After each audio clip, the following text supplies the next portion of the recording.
తెలంగాణ రాజకీయాల్లో వివాదాలకు care of address గా పిలువబడే జీవన్ రెడ్డి మరోసారి చిక్కుల్లో పడ్డాడు. తాజాగా ఆర్మూర్ బీఆర్ఎస్ మాజీ ఎమ్మెల్యే జీవన్ రెడ్డి పోలీసు అధికారులపై నోరు చేరాడు. మొన్న ఎగిరెగిరి పడ్డ ఎమ్మెల్యే కౌశిక్ రెడ్డి పోలీసుల హెచ్చరికతో కౌశిక్ రెడ్డి కాలబేరానికి వచ్చాడు. ఇప్పుడు ఆర్మూర్ బీఆర్ఎస్ మాజీ ఎమ్మెల్యే జీవన్ రెడ్డి కౌశిక్ రెడ్డి తరహాలోనే సిపి సజ్జనార్ పై వివాదాస్పద వ్యాఖ్యలు చేసి వార్తల్లో నిలిచాడు. ఫోన్ ట్యాపింగ్ కేసులో మాజీ సీఎం కేసీఆర్ ను అవమానిస్తే చూస్తూ ఊరుకోబోమని ఆర్మూర్ మాజీ ఎమ్మెల్యే జీవన్ రెడ్డి హెచ్చరించారు. పోలీసుల లాగుల్లో తొండలు వదులుతామన్నారు. పోలీసులకు లాగుల్లో తొండలు ఎడగొడతాం. వచ్చేది 1 సంవత్సరంన్నర రోజుల్లోనే సిపి సజ్జనార్ ఖబర్దార్, నీకు ప్రత్యేకంగా వార్నింగ్ ఇస్తా ఉన్నాం. నువ్వు ఏం పిక్కుంటో పిక్కో, మా బాసును గాని నా బొచ్చే పిక్కోలేవు. నువ్వు నా మీద 2023లో నువ్వు కేసు పెట్టినప్పుడు ఇవాళ మా బాసును ఏం పిక్తారో నాయన.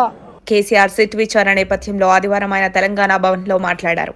ఖబర్దార్ సిపి సజ్జనార్, నీకు ప్రత్యేకంగా వార్నింగ్ ఇస్తున్నాం. మరో ఏడాదిన్నరలో బీఆర్ఎస్ అధికారంలోకి వస్తుంది.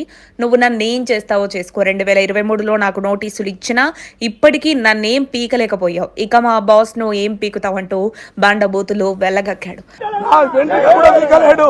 నేను ఏదో అని చెప్పి మర్యాదగా ఉన్నాం. ఇక మా ఇంత దాకా వస్తే వదలం. మా వర్కింగ్ ప్రెసిడెంట్ ఒక్క పిలిపిస్తే తెలంగాణలో అగ్నికుండం అయిపోతా అని చెప్పి మా వర్కింగ్ ప్రెసిడెంట్ ఒక్క పిలుపునిస్తే చాలు రాష్ట్రాన్ని అగ్నిగుండంగా మారుస్తామంటూ వివాదాస్పద వ్యాఖ్యలు చేశారు. అయితే బీఆర్ఎస్ మాజీ ఎమ్మెల్యే జీవన్ రెడ్డి సిపి సజ్జనార్ ని మీడియా ముందు బండబూతులు తిట్టడాన్ని పోలీసు అధికారులు తీవ్రంగా ఖండిస్తున్నారు. 4 రోజుల క్రితం పాడి కౌశిక్ రెడ్డి ఒక పోలీసు అధికారిని ముస్లిం అని తిట్టడంతో పోలీసు అధికారులు నిరసన వ్యక్తం చేయడంతో క్షమాపణలు చెప్పడం జరిగింది. మళ్లీ ఇప్పుడు జీవన్ రెడ్డి సజ్జనార్ మీద బూతులు పేల్చడం పోలీసు అధికారులు తప్పుపడుతున్నారు.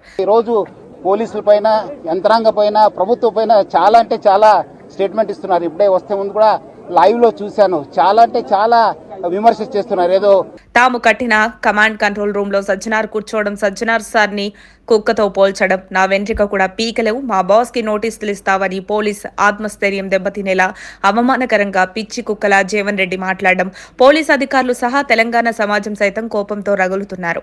ఎక్కడుంటే పట్టుకుని వస్తాను. నేను చట్టం ముందు ప్రవేశపెడతాను. చట్టంలో చూసుకోండి మీరు.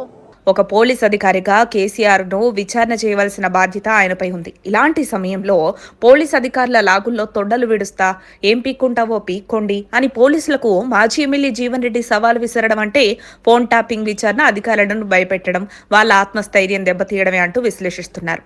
వెంటనే పోలీస్ డిపార్ట్మెంట్ రంగంలోకి దిగి సీరియస్ గా యాక్షన్ తీసుకుని జీవన్ రెడ్డిని అరెస్ట్ చేసి ఒళ్ళు చింతపండు చేయాలని తెలంగాణ సమాజం కోరుకుంటుంది. త్వరలో బీఆర్ఎస్ సర్కార్ కొలువుదీరుతుందని ఎగిరెగిరి పడ్డ జీవన్ రెడ్డి 2028లో కూడా బీఆర్ఎస్ గెలవకుంటే జీవన్ రెడ్డి పరిస్థితి ఏంటని ఆలోచించాల్సిందే. చట్టంతో చెలగాటం, నిప్పుతో తలకొరివి పెట్టుకున్నట్టే అని పలువురు విశ్లేషిస్తున్నారు. మరి సిపి సజ్జనార్ సార్ మాజీ ఎమ్మెల్యే జీవన్ రెడ్డికి ఎలాంటి ట్రీట్మెంట్ ఇవ్వనున్నారో ఉత్కంఠ రేపుతోంది. మరిన్ని అప్డేట్స్ కోసం మా కాయ్ టీవీని సబ్స్క్రైబ్ చేసుకోండి. మా వీడియో కనుక మీకు నచ్చినట్లయితే లైక్ చేయండి, షేర్ చేయండి. మీ విలువైన అభిప్రాయాలను కామెంట్ బాక్స్లో తెలియజేయండి.